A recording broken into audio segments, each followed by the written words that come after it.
Hello, race fans. I'm Wylie Wade, and this is Wylie's Race Report.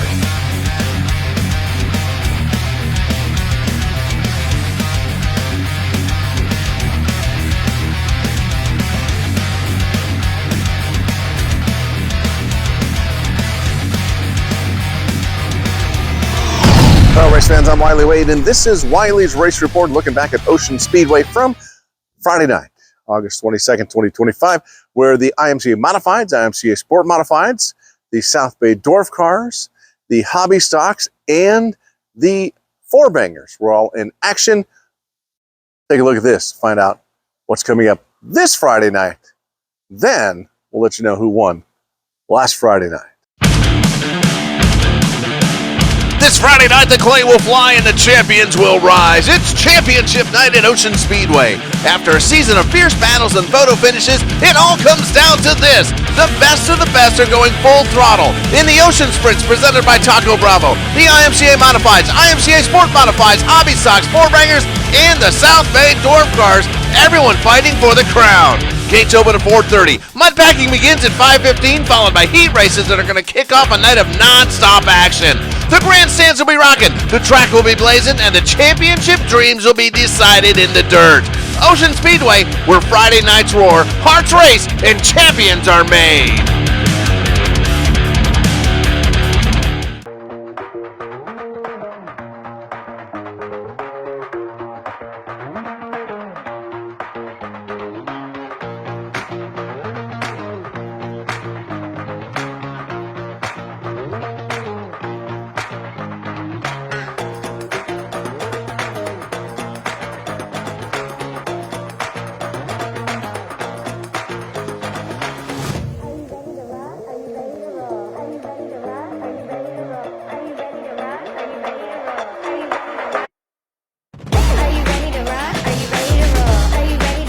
So this Friday night, championship night at Ocean Speedway, you don't want to miss it.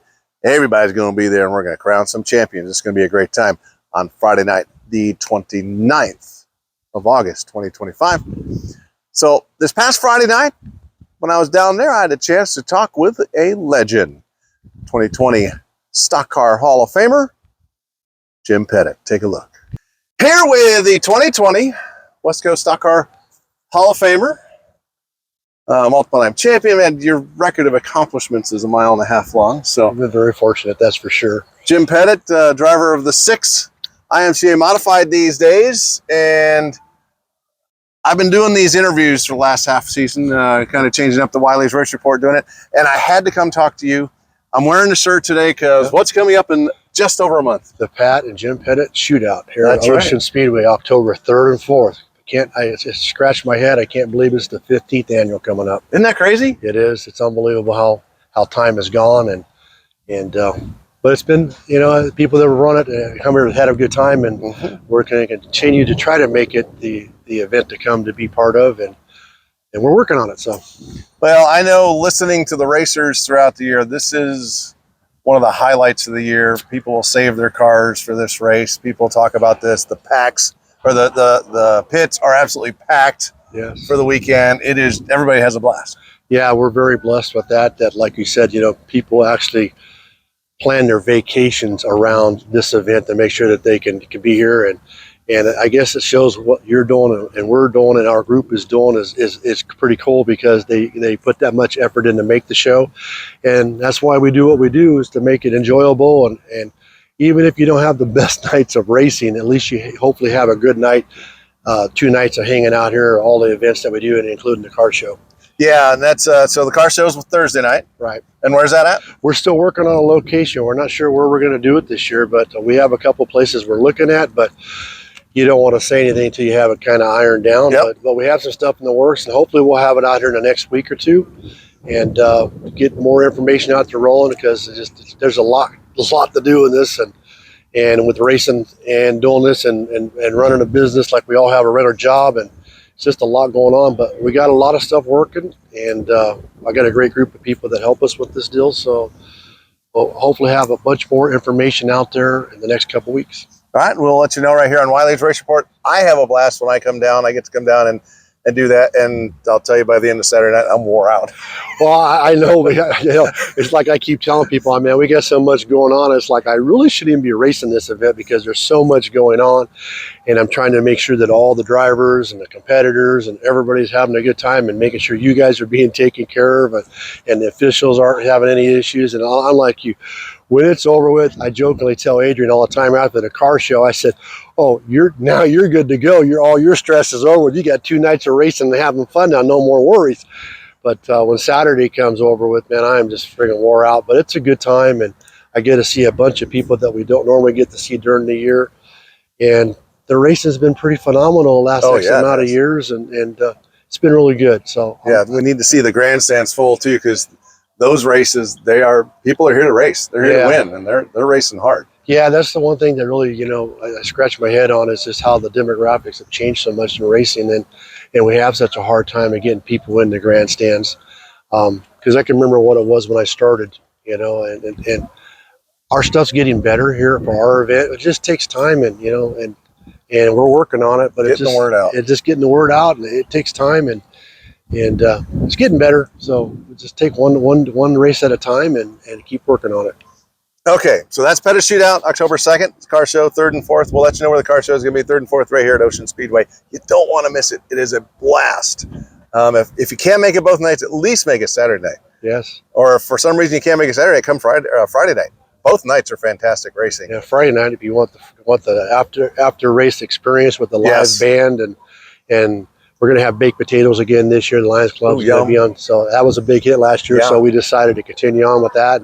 We'll have all the desserts and everything else, and just have a good time like we always do. And then, like Saturday night, both nights are big nights of racing, but Saturday's the big 103 lap main event. So that makes it kind of interesting. It's because you don't see 100 lappers no more. No. And when I first started, we used to have 100 lappers all the time, and so 100 lap race, no matter where you start, if you got a car, you're capable of winning it because of the many laps. Where 30 lappers, 40 lappers, if you ain't starting usually in the first 3-4 rows, you really don't have a legitimate chance with the good cars that are at this event. So if you got a good car at 100 laps, you can pull it off. So regardless of where you start, and then also with our lucky dog rule that we have, and the choose cone, and so we try to do things that are fun that the drivers like, and so that's why we're doing it. So 103 laps. What's the significance? My mom. Basically, my mom's birthday is January 3rd. So, 103 kind of, that's why we do the 3, 103 because of that. And we continue on with that, and that's why we do it. There you go. Okay, so Pettit Shootout. Now, let's back up 5 years ago. It's been 5 years already. You got inducted. Well, you didn't actually get inducted till 2021 because of that little COVID thing. Yeah. Going around. But the neat thing was that night you got to be inducted with your dad. Yeah, that was pretty cool. We were the first ones to be inducted as a father and son thing, which made it very special. Because my dad, after we lost my dad in 2018, and I had so many racers reach out to me and tell me the stuff that he did to help them that he never wanted any recognition for. He just did it because he loved the sport. And I'm talking some guys that were some pretty good racers that don't race no more, and that actually reached out and says, "Hey, your dad used to do this for me." And I can remember one guy reaching out and says, "Hey, we were at Watsonville one night and we broke a transmission, and your dad sent one of his employees out to the wrecking yard, and they pulled a transmission out of one of the cars that they had and got back here, and we got to race that night, and he didn't charge us a penny for it, didn't want nothing out of it." But just, you just hear all these different stories, and which made it pretty cool, so. What's your earliest memory of being at the racetrack?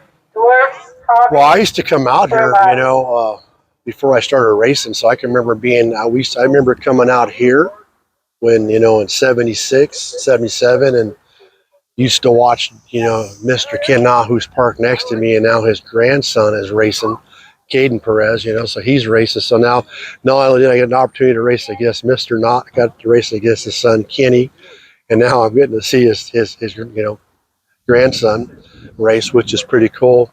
And, it's just 70s. I watched them guys in the mid 70s, and I can remember going to the old San Jose Speedway when they used to run on Wednesday nights. I can remember that. And it's funny, as me and Kenny used to hang out together behind the grandstand when the races weren't going on, not even having any idea that we'd be racing against each other some years down the road.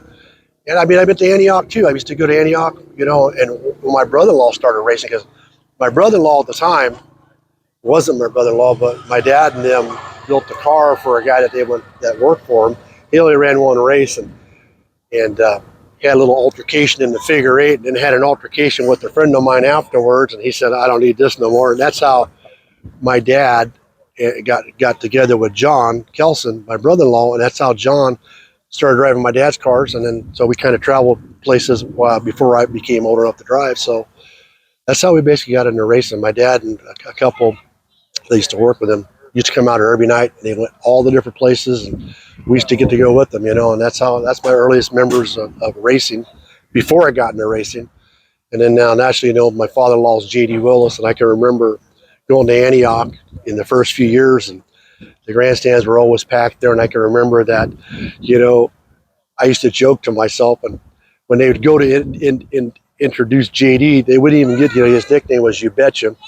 So they'd get to go in the 2A, and then they'd start to go with the You Betcha, and the whole grandstands would start slamming their feet on the thing. You couldn't hear anything. And I'm going like to myself, how are you going to beat this guy? He's like the mayor of Antioch, I would jokingly say to myself, right? But he was a heck of a driver in his day, and he's always been a good competitor.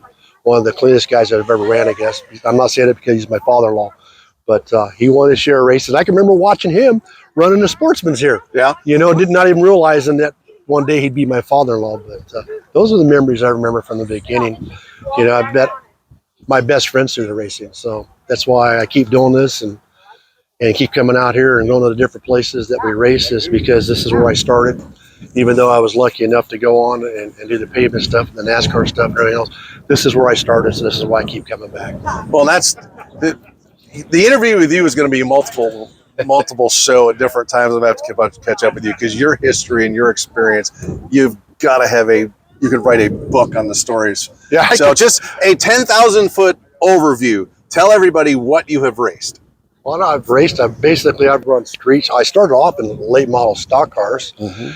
And then, I ran some hobbies, ran figure eight, ran naturally the Southwest Tour in the late models or on pavement, ran late models on dirt. Southwest Tour late models is what they call super late models now. Ran some ultra spec truck stuff. I filled in for some guys that had some problems, and they asked me to drive for them, so I drove that, and I actually had success that won that race. So it was pretty cool. And other than that, I had some chances to drive some open stuff modified, and I said, I don't know about that. Had some opportunities to drive sprint cars, and I said, I don't know about these guys get upside down quite a bit. I'm not real fond of that.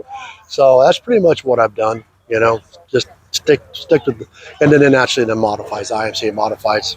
But that's pretty much all I've done. Big car stuff. For a long time. Yeah, for a long time. Yep. And with a lot of success. Been very blessed, that's for sure. And this is, I believe it's my 46th year. So. You had to pick one memory. Oh, there's too many, to be honest with you, because you can sit back and I can tell you stories about how it all materialized and everything and what the event was, and they all got their special meetings. So you're the type of person, your experience, that I'd love to sit down with. Back in the day when I was helping out on the Cup Series, I got to sit and listen to Dave Marcus and Richard Petty just tell stories for about an hour and a half at Watkins Glen. Oh, yeah. And the stories from back then are just amazing, and just your experiences. Well, people can't understand it if they've never done it. That's absolutely true. And that's another thing that's very blessed about being inducted into the West Coast Hall of Fame, is once you're in, you're invited back every year. And just as what you just brought up is you get to hear the stories of the guys that are being inducted into it. And you never would hear these stories, because they actually open up and tell you some stories of their history in the past and some of the stuff, and Dave Bird was one of the guys that I used to watch growing up too at the old San Jose Speedway. And I can remember Dave used to always run Pontiac GTOs. And it was funny, is I was at a tow company and I seen the Pontiac GTO and I took a picture of it and I sent it to him and I said, hey, this brings back some memories from my kid, me being a kid growing up to the races, watching you drive the Pontiac GTOs. And at that time, God, I had to be 77, 78 or year. And I can remember Dave had a paint sponsor and he used to run the number 42 car. And every week he'd come out with a different paint scheme. Every week it'd be a different complete paint scheme. 1 week it'd be white, it'd be blue, and it'd be black. Every week it was a different paint scheme. And I can remember that. And I can remember when he got inducted into the Hall of Fame, he was talking about he got together with a bunch of his friends, and they didn't know anything, and he stole his sister's swing set, and that's what they made his roll cage out of. And back then, they didn't know no better. And he told the story about showing up at the first race, and none of the guys knew how to weld, so they kind of tacked everything. And he says he'll never forget that the tech guy says, "You ain't racing this thing. Don't ever bring this thing back," because the welds were so bad, right? So him and his buddies went back, and he actually told us that they all, siliconed it around like it looked like and painted it so it looked like it was welded because none of them knew how to weld.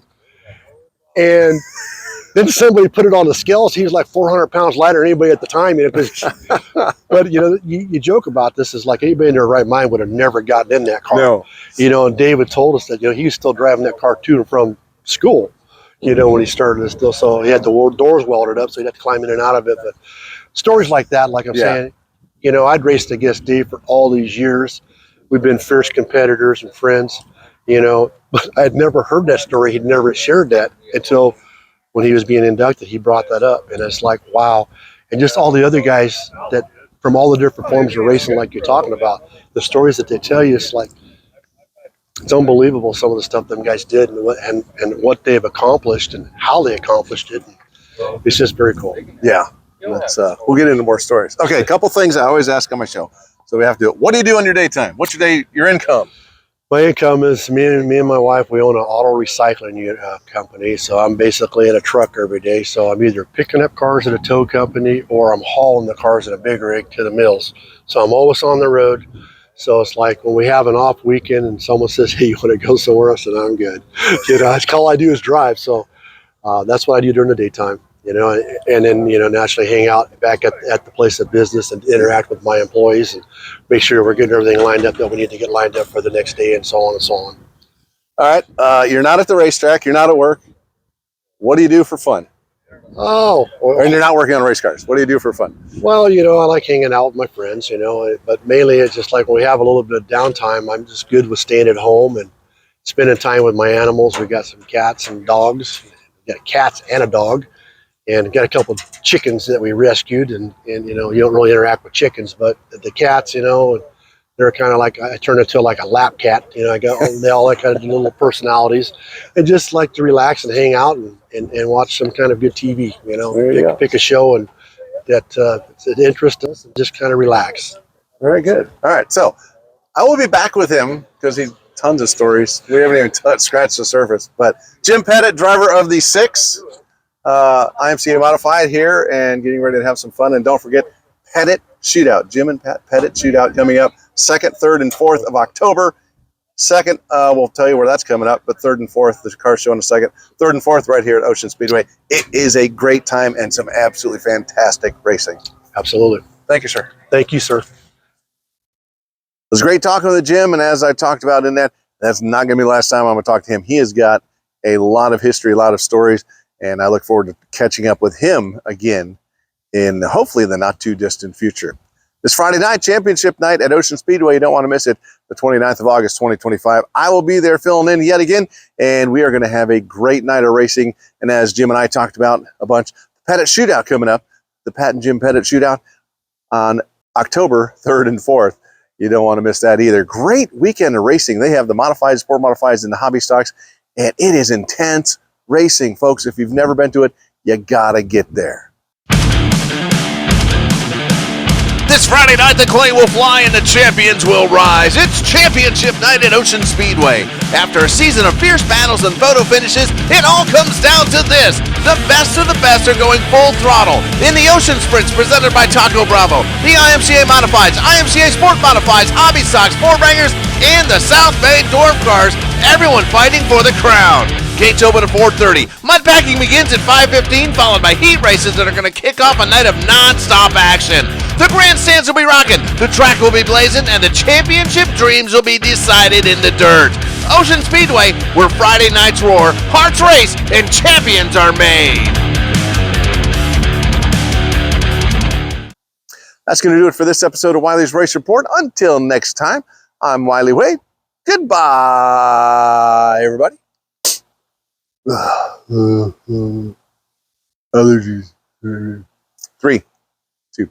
Hello, race fans. I'm Wylie Wade, and this is Wyler's Race Report, and we are looking back.